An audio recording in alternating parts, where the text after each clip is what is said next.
welcome to dinner tonight. My name is Danita Young and I work for Texas A&M AgriLife Extension. And today I'm going to be sharing with you one of my favorite recipes, salsa chicken.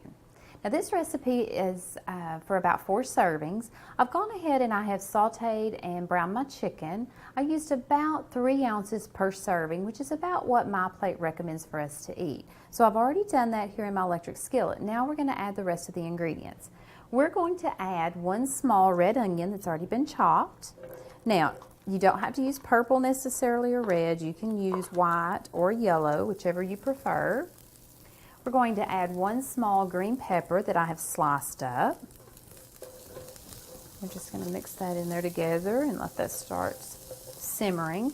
I'm going to add 1 teaspoon of minced garlic. Now, if you'd rather use the fresh garlic, that's fine too. I use this just for convenience. And now that we've got that garlic in there with the onions, it's really beginning to smell good.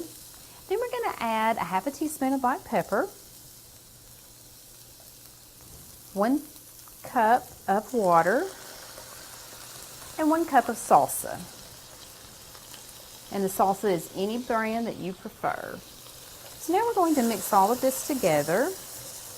And once we get all of these incorporated together, we're going to cover it and cook it for about 10 to 12 minutes for our vegetables to get tender. So we're going to cover that and let that cook. Okay, now we've let that simmer for about 10 to 12 minutes. So let's check and see if our peppers have gotten soft, and they have. They're beginning to get tender. So we're going to add the rest of our ingredients. We're going to add 1/2 cup of reduced sodium black beans, and I have rinsed those. We're going to add 1/2 cup of frozen corn. Now we're going to mix all this together, and we're going to need to let that cook for about another 5 minutes.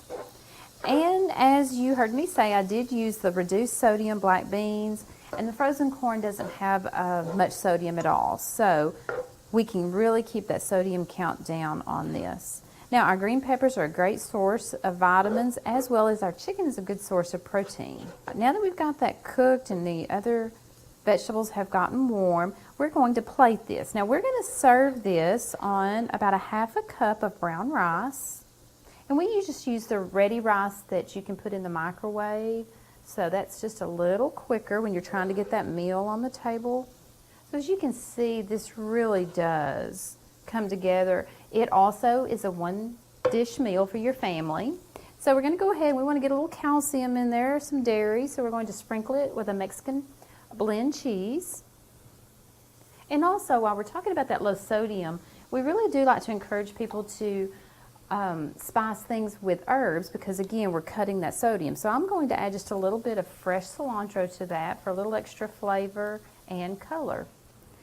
I hope your family enjoys this dish as much as mine does. And remember, next time you're wondering what's for dinner, visit us at Texas A&M AgriLife Extension Service.